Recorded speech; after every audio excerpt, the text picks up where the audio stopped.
Sampai tu Imam Ghazali dia pesan. Imam Ghazali dia pesan. Imam Ghazali kata 5 perkara orang jatuh kena tahu belum ada nikah. 1, rumah tempat duduk. Wajib datuk lelaki kena cedek rumah bila nak bining. Bukan bining tak. Kalau sewa pun tok lelaki kena sewa. Ha, tu nak ayat tu Imam Ghazali kata. Yang kedua apa nama? Nafkah. Makan minum tok lelaki.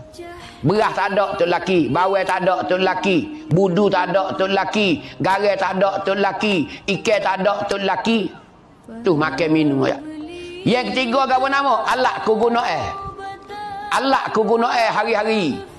Apa nama alat? Cempu, ubat gigi, sabun tok lelaki. Ha tu. Yang keempat apa nama? Hubak. Apa panggil hubak peracamban? Hubak farah kena ada lah sekeping. Air garam, debu kena ada 3 jabir. Ha, tu nak ayat tu.